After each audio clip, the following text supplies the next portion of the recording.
好，来继续来看高雄市长韩国瑜昨暝到美国访问，这桩上受注目的行程，就是要到哈佛大学去演讲，煞去互民运的人士王丹来洗面，讲伫哈佛的校园根本都无看到韩国瑜要来演讲的公告，质疑这桩行程碰风了。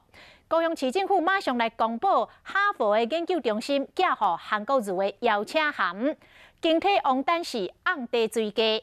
王丹阁甲呛转去，讲这闭门讨论甲演讲的意思根本就无共款，双方一句来一句去，充满着火药味。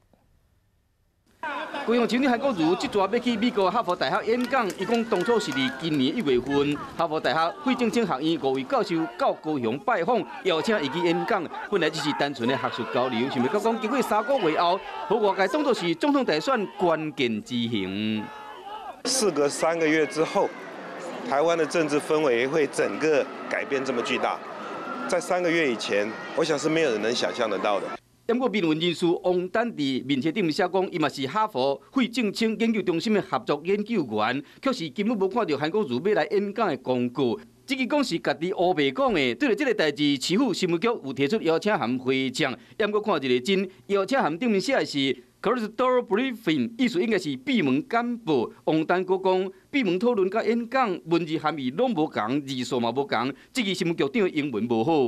我们非常尊重，在这个全球一流的学府哈佛里面，是可以做一些学术交流。Briefing 也是必须要做一些 speech， 要做一些我们的资料的准备。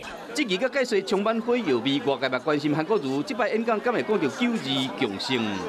到最后会开放一问一答的时候。 我相信会有很多学生或者教授会提出来，到时候在那个状态之下，我再会回答。